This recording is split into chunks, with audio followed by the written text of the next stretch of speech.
I'm State Representative Kevin Mannix from Salem, and I'm your host for this program. Capital Insight is designed to give our audience some insight into the doings and goings-on in our capital area, particularly involving our state government.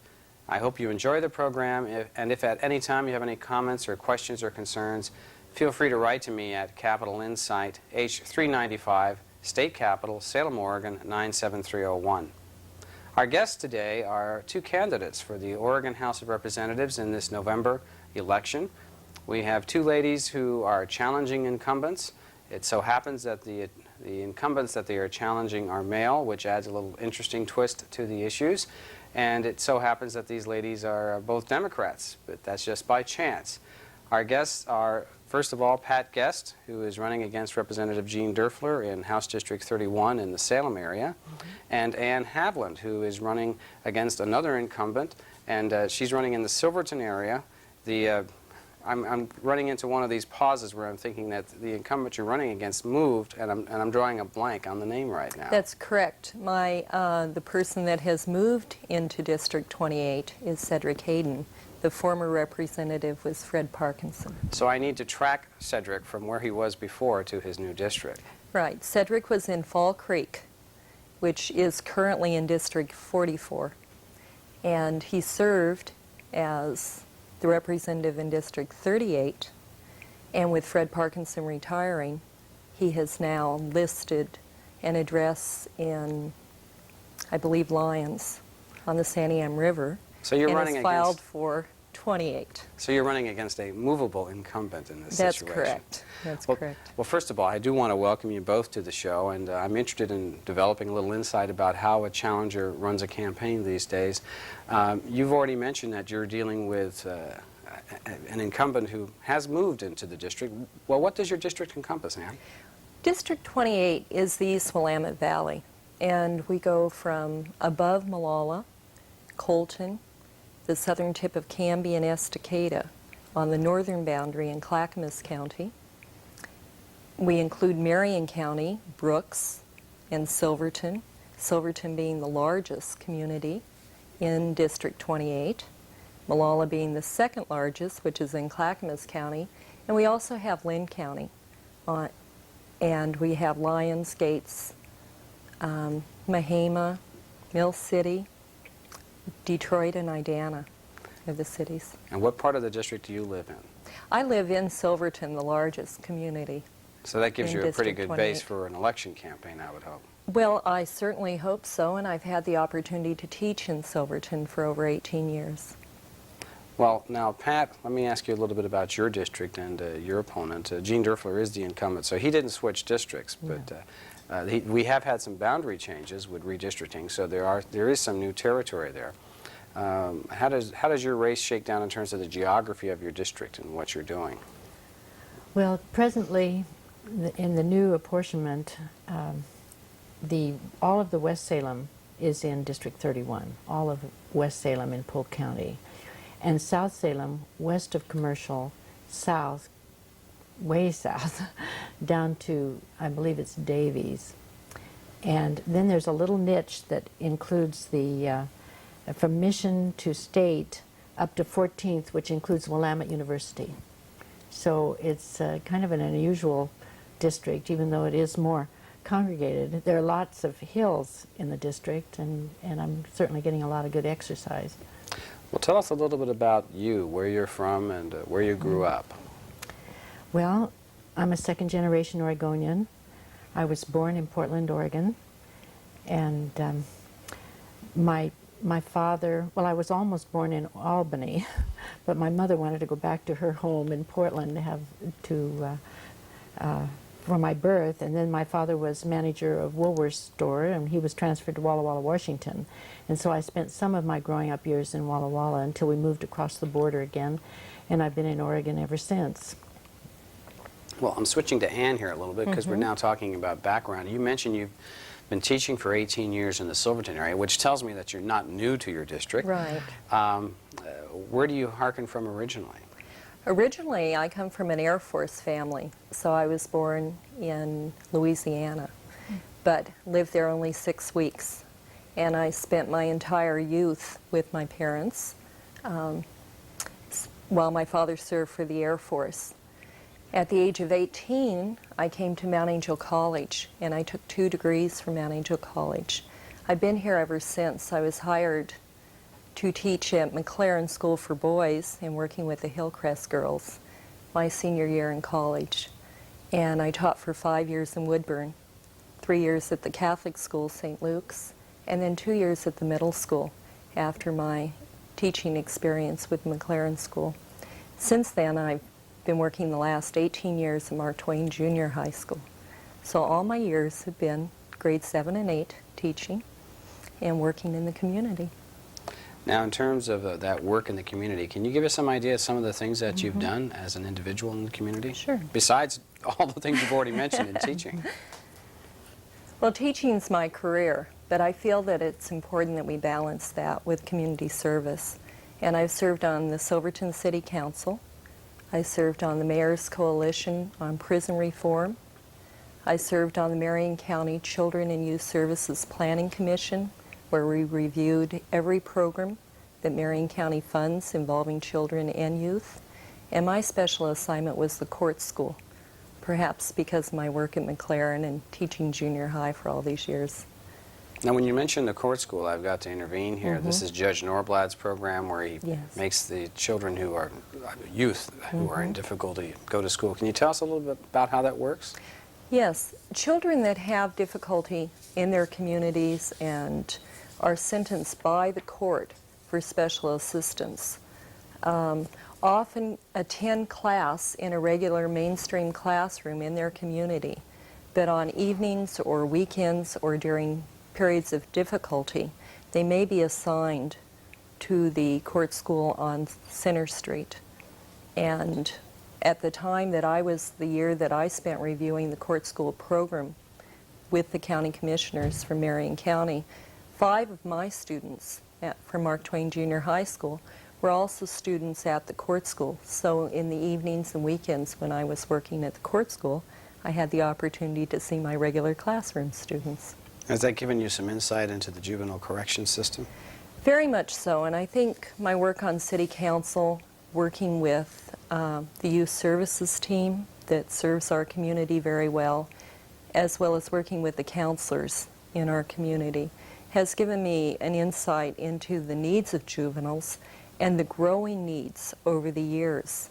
Having taught 22 years, I know the difference between family structures, community needs, the effect of poverty on children, and the lack of recreational facilities in a community, what needs kids have that are currently not being met for a variety of reasons.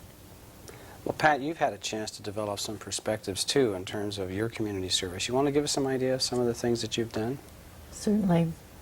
I spent many years in the small town of Hood River and raised my family first. That was a priority with me, as I have 2 sets of twin daughters and a son, and presently have 10 grandchildren. But I moved to Salem 16 years ago and became involved, I went to work for the Oregon School Employees Association. During the 1973 period when collective bargaining came into being, I worked as a contract negotiator. My community service, I've always felt, was the fact that I was an advocate for people that worked in the community. That as an advocate and at the State Department of Ed, I worked on committees through the State Department of Ed. My work with OSEA, or the Oregon School Employees Association, has given me a statewide perspective. I believe that I have a statewide perspective when it's time to go to the legislature.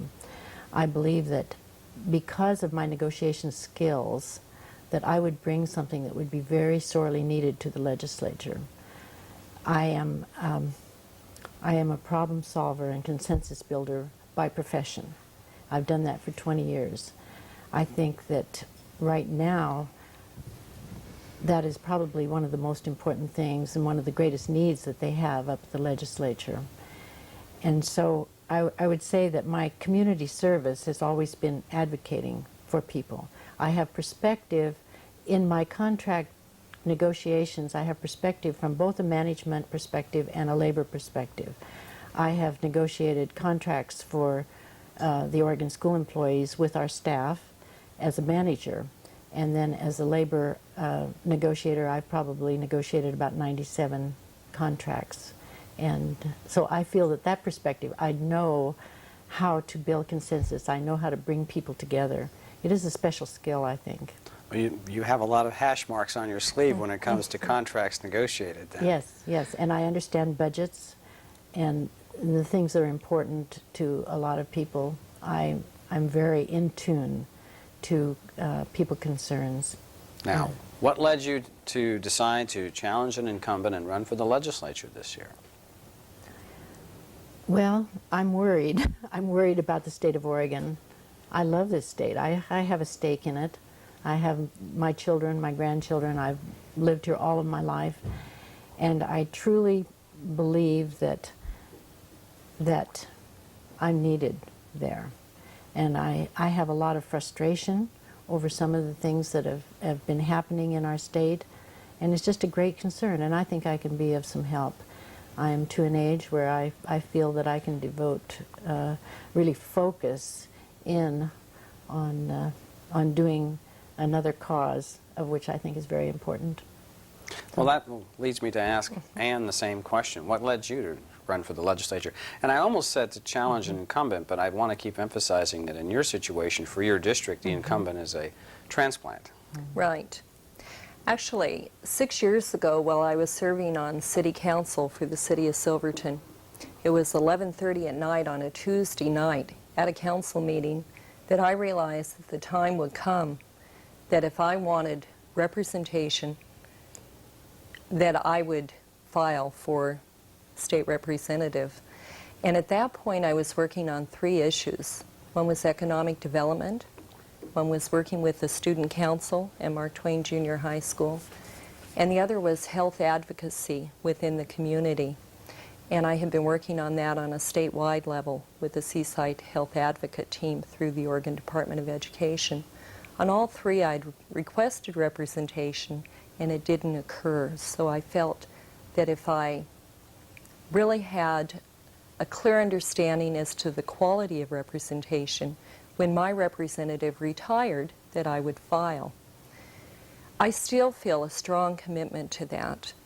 The East Willamette Valley is a special area, and in order to provide the kind of representation that we need to look for jobs within our own community, to bring economic development money to our community, to invest lottery funds into the East Willamette Valley and build up our industries, then we require active local representation that understand the people and the issues.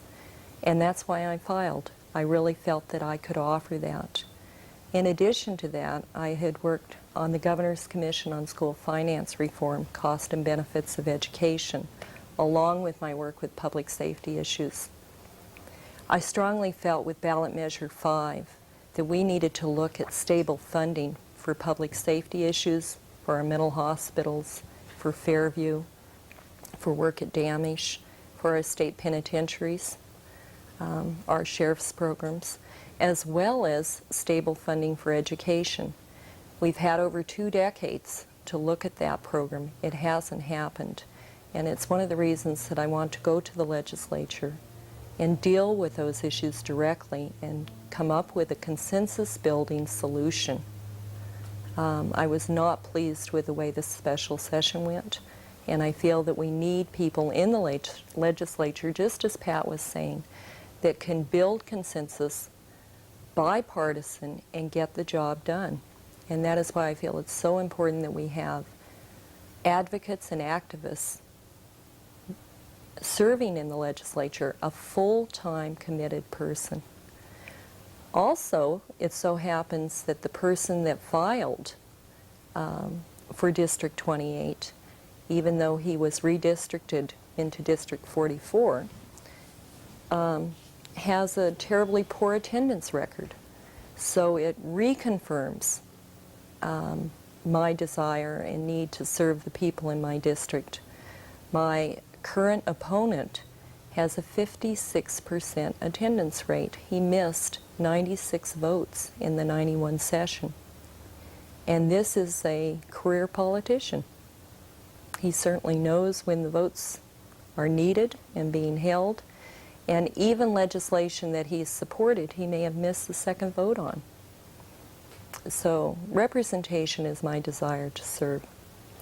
That's an interesting tidbit of information because busy though I may be in the legislature and committees and on the floor, I don't think I could ever reach a level of missing 96 votes during a session. That's a pretty incredible As figure. a school teacher, it's beyond being tardy. I mean, it's quite a serious concern that I should mention that missing a vote is about the only way you can avoid taking a position on an issue, because in the Oregon legislature, you're required to vote yes or no. You cannot be there and abstain. You have a green button and a red button, and there's no neutral button. And so if you're there, you have to vote yes or no. The only way you can avoid voting yes or no is by somehow being somewhere else at the time that the vote comes up. Well, let me shift gears a little bit. First, I want to mention to our audience that you're with us on Capital Insight. I'm State Representative Kevin Mannix from Salem, your host.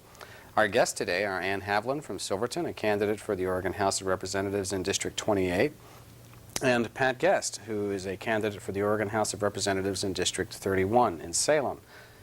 I'd like you to know that if you ever have any questions or concerns, you should feel free to write to me at Capital Insight, H395, State Capitol, Salem, Oregon, 97310, and we'll be glad to take care of whatever comes up that way.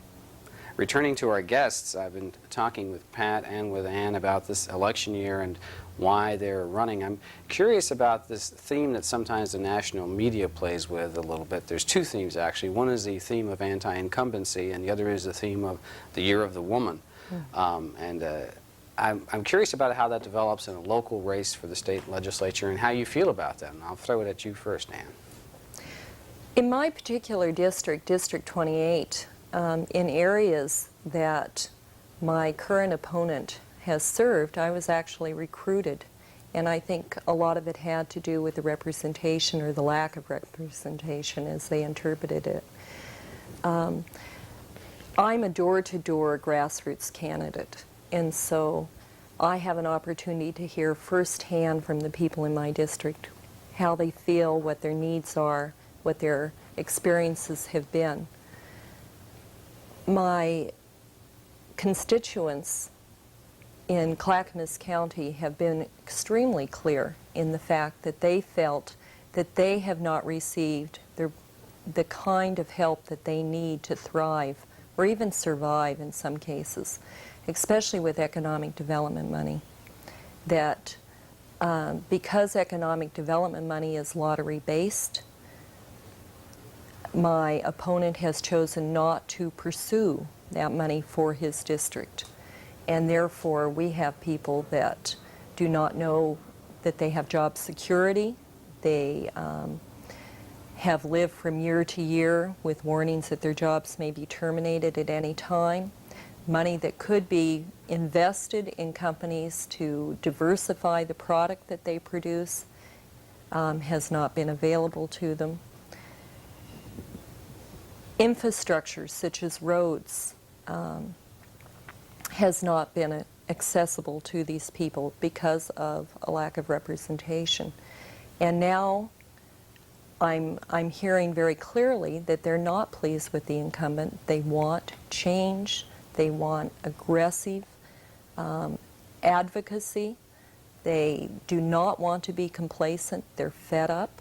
They will not put another person back in on empty promises. As far as being a woman, that reception has been excellent. That I find that women, out of frustration for their families, out of concern for their husbands, are becoming more active politically, and they're becoming more outspoken. And oftentimes I run into a door-to-door situation where a man will come to the door and say, "Are you Ann Haviland? Well, I'm voting for you." And I said, "That's great." I said, "Do you know my platform? Do you understand what I stand for?" He says, "Not completely, but my wife told me to vote for you." And so I think that that kind of reception, I'm seeing an activity within the constituents of District 28 that they're excited about having clear, open, available representation. My home number is on every piece of literature, and the reception has been terrific. And they're kind of thrilled about having a school teacher. They can relate to that occupation. They can relate to the fact that I'm a mother and that I've worked in the community and that I run a household. And I think that they feel that their individual needs will clearly be addressed. Well, you just touched on a theme that I can pick up with Pat, which is Pat can let them know that they should be comfortable with a grandmother. Yes. You mentioned you have 10 grandchildren. Well, how do you feel about this theme of the Year of the Woman, or the theme of the anti-incumbency movement and all of that? Well, I've had a lot of really wonderful response. People are kind to me at the door, and they're very, very responsive, and I believe that a lot of the women, at least, have said, well, I think that we need more women in the legislature. The men have been equally as responsive, and they've said, well, you know, it's time to give the women a chance. We men haven't always done the greatest job. I was astonished to read that since Oregon became a state, we've had about 2,814, I think, legislators in Salem, and only 84 in all of those years have been women. So it's just less than 4% have been women, and that was very surprising to me, because I thought that we had more women up there, and it appears from what I've read that the numbers have dropped considerably even in the last 10 years, and I think people are beginning to understand that women do need a greater voice. Of course, I believe in advocating for everyone, and I'm very strong on that, but I also feel that women do have some special needs. You know, we're reading a lot of information now is coming out that in the medical profession, women are not getting, you know, there's not the research going on into women's problems that they have, and certainly we all know that there's a great inequity in pay as far as women even doing equal jobs. So I think that women are waking up and knowing that there is a concern out there, and that they are going to have to deal with it and get other women in the legislature elected. It is not an overpowering thing with me, you know, but I do understand the problems, and I think that we'll have to deal with them. Of course, in my opinion, the greatest issue that we have before us in Oregon is tax reform. And I don't think we can really deal with anything until we deal with that issue. Well, you've touched on another theme as we talk about issues, or at least I pick up a theme, and that is, so far we haven't discussed party politics, Democrats versus Republicans, and I guess I should ask you how that factors into a campaign. I'll start with you, Pat. Well, the district that I am in does have more Republicans than there are Democrats. It appears to me, as I'm knocking on the doors, and I have knocked on 10,000 doors, and constant every day since February, I've been knocking on doors, and so I feel that I have a pretty good handle on what's going on out there. The Republicans don't seem, any more than the Democrats, to be interested in party politics. They're not as ingrained or entrenched in their own party, at least it's my feeling out there, as I would have thought that they might have been, because there have been lots of Republicans that say it's time for change and we're going to make that change, or we don't mind crossing over, we'll do it. And similarly, the Democrats have said also. There is a greater number of independent voters in the state of Oregon, I believe, than we've ever had. We have had, in my district alone, I'm told that there are more than 2,000 new registered voters since the primary, which is just astonishing to me. But a lot of those are independent voters, too. So you have an angle there, too, is to reach out to the independent voters and then reach out to those who happen to be registered with a given party but who are really looking at the candidate. They're looking at the candidate. I believe that sincerely. All right, well, Ann's got a little bit larger district in terms of geography, because it's more of a rural district. Now, how do you deal with the party politics issue? What I'm finding from the people in my district is that even though we have a slight edge with the Democrat registration, it's about 2%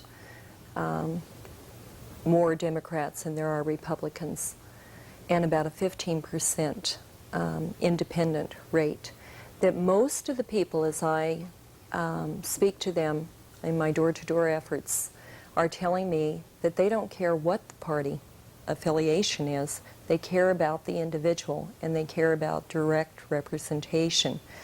As a matter of fact, I was in a situation where I was canvassing in Malala, and I had gone to a home that, and both the husband and wife came out and said, "Oh, Haviland, we're delighted you're here.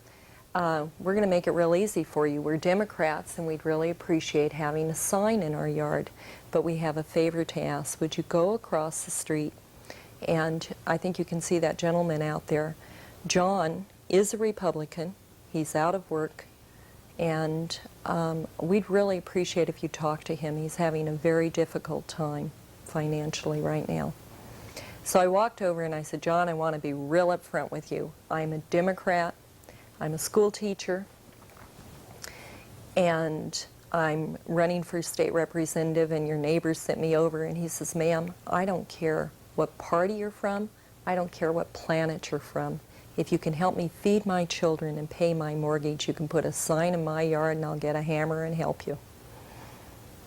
Well, that seems to be the real theme in any real political campaign when you try to reach out to the voters, because you're trying to represent everybody anyway.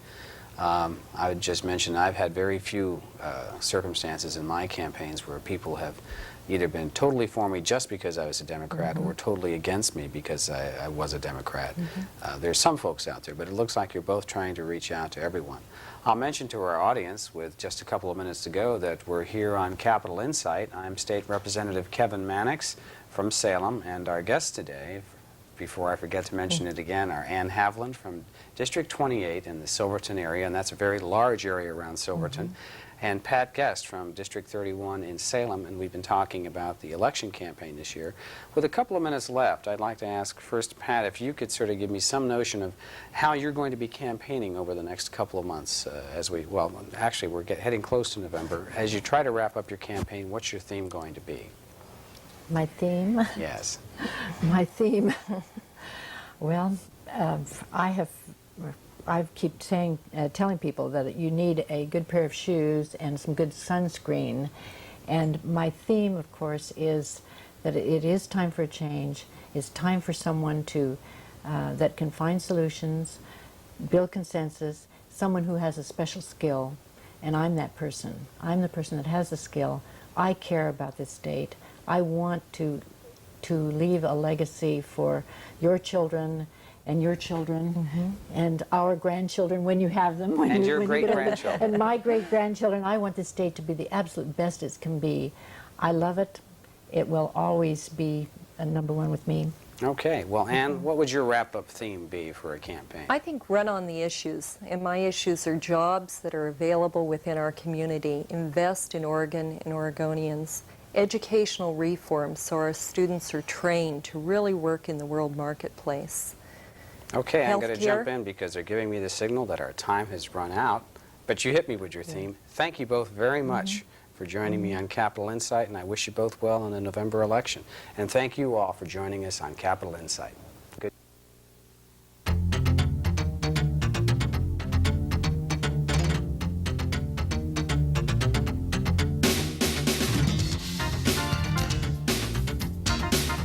Paid for and authorized by Citizens for Mannix, 2003 State Street, Salem, Oregon, 97301.